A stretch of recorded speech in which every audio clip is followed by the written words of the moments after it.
দোকানের কেনা নাস্তা দেওয়ার চেয়ে বাচ্চাদেরকে হেলদি কিছু দিতে চাইলে আজকের রেসিপিটা ট্রাই করতে পারেন। আসসালামু আলাইকুম everyone, welcome back to my channel. আমি আজকের পর্বে তৈরি করে দেখাচ্ছি অরেঞ্জ ফ্লেভারে প্লেন কেকের একটা রেসিপি। আশা করছি আপনাদের কাছে অনেক ভালো লাগবে। আমার চ্যানেলে যদি এখনো নতুন হয়ে থাকেন, চ্যানেলটিকে সাবস্ক্রাইব করে নিয়মিত চ্যানেলের সাথে থাকবেন। আজকের কেক রেসিপিটা করার জন্য আমি একটা ব্লেন্ডারের জার নিয়ে নিয়েছি আর নিয়ে নিয়েছি 2টা দেশি ডিম। অবশ্যই রুম টেম্পারেচারে ডিমটা নেওয়ার চেষ্টা করবেন। আমি দেশি ডিম দিয়ে তৈরি করার কারণ হচ্ছে এই কেকটা আমার বাচ্চাদেরকে দেবো, সেই জন্য। সেই সাথে দিয়ে দিচ্ছি 1 কাপ পরিমাণে চিনি আর দিয়ে দিচ্ছি 1 কাপ পরিমাণে সয়াবিন তেল। অবশ্যই সয়াবিন তেল আর চিনিটা সম পরিমাণে দেবেন। 2টা ডিম দিয়ে আমি কেকটা বানিয়ে দেখাচ্ছি। 2টা ডিমের জন্য 1 কাপ চিনি 1 কাপ তেল যথেষ্ট। আপনারা চাইলে এর উপর ডিপেন্ড করে বড় কিংবা ছোট করেও কেকটা বানিয়ে নিতে পারবেন। এবারে 3টে উপকরণকে ভালোভাবে ব্লেন্ড করে নিতে হবে। একটু সময় নিয়ে পুমি করে ব্লেন্ড করে নেওয়ার চেষ্টা করবেন যেন চিনির দানা থেকে না যায়। চিনির দানা থেকে গেলে কেকটা ততটা টেস্টি হবে না, সেজন্য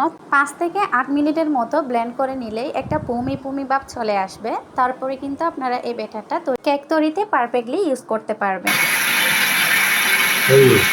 আমি 7 মিনিটের মতো ব্লেন্ড করছি। দেখতেই পাচ্ছেন এই ব্যাটারটা খুব সুন্দরভাবে স্মুথলি তৈরি হয়ে গিয়েছে। আমি একটা বাটিতে এটা ঢেলে নিচ্ছি। যেহেতু আজকের কেকটা অরেঞ্জ ফ্লেভারের বানাবো, সেজন্য একটা আমি মাঝারি সাইজের অরেঞ্জ নিয়ে নিয়েছি আর উপরের হলুদ অংশটাকে গ্রেটারের সাহায্যে গ্রেট করে দিচ্ছি। এতে করে সুন্দর একটা ফ্লেভার অ্যাড হয়। সম্পূর্ণ একটা কমলা লেবুর উপরের কুসাটা আমি একটা গ্রেটারের সাহায্যে গ্রেট করে নিয়ে নিচ্ছি। তবে অবশ্যই খেয়াল রাখবেন কমলা লেবুর ভিতরের সাদা অংশটা যেন গ্রেট হয়ে না যায়, ওইটা গেলে কিন্তু তিতা লাগবে। একটা বাটিতে আমি সম্পূর্ণ কমলা লেবুর রসটা নিয়ে নিলাম, সেটা এখানে অ্যাড করে দিয়েছি। এবার ভালোভাবে ব্যাটারের সাথে মিশিয়ে নিচ্ছি।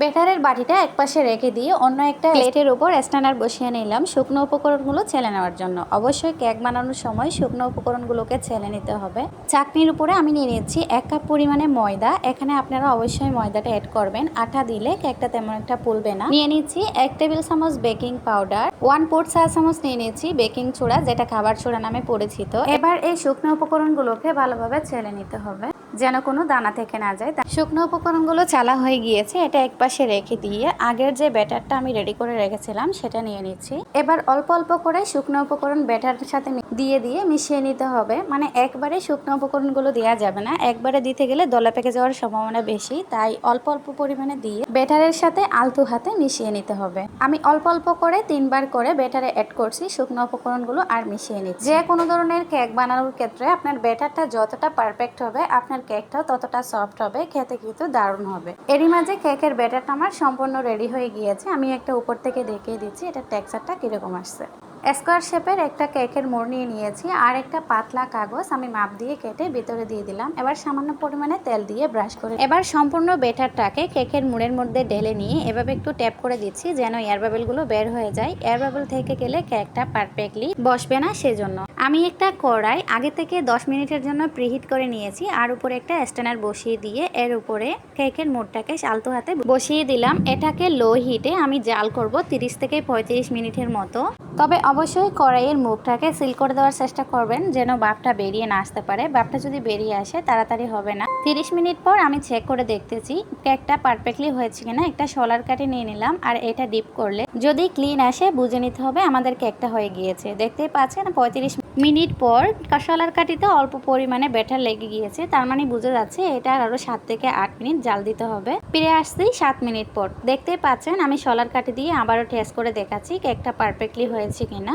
শলার কাঠিটা দেওয়ার পর এবার কিন্তু শলার কাঠিটা একেবারেই পরিষ্কার চলে আসছে। এবার বুঝে নিতে হবে আমাদের কেকটা সম্পূর্ণ রেডি। এবার চুলা থেকে নামিয়ে এটাকে ঠান্ডা করে নিতে হবে। দেখুন এরই মাঝে কিন্তু কেকটা সম্পূর্ণভাবে ঠান্ডা হয়ে গিয়েছে। এবার আমি ছুরি দিয়ে চারপাশে কেকটাকে আলতো হাতে আলগা করে নিয়েছি যেন মোল্ডে ওঠাতে কোনো প্রবলেম না হয়। দেখুন খুব সহজে কিন্তু কেকের মোড়টা একেবারে ছুটে আসছে আর নিচের কালারটা কি বলবো একেবারে পারফেক্ট আছে। এটা খেতে কতটা মজাদার হবে দেখে আপনারা বুঝতে পারছেন। এবার আপনাদের পছন্দ মতো কাটিং করে এটা বাচ্চাদেরকে পরিবেশন করে দেখতে পারেন, দেখবেন বাচ্চারা অনেক পছন্দ করে খাচ্ছে। বাজারের কেনা অস্বাস্থ্যকর কেকের চেয়ে বাচ্চাদেরকে দিতে চাইলে এটা ট্রাই করে দেখতে পারেন। এটা নরম তুলতুলে খেতে কতটা মজাদার হয় এটা বাসায় ট্রাই না করলে বুঝবেন না। রোহান আমার আজকের এই সিম্পল কেকের রেসিপিটা আপনাদের কাছে কেমন লেগেছে কমেন্ট সেকশনে জানাবেন। সবার সুস্বাস্থ্য কামনা করে পরবর্তী ভিডিও দেখার আমন্ত্রণ জানিয়ে আজকের মতো এখানে বিদায় নিচ্ছি। আল্লাহ হাফেজ।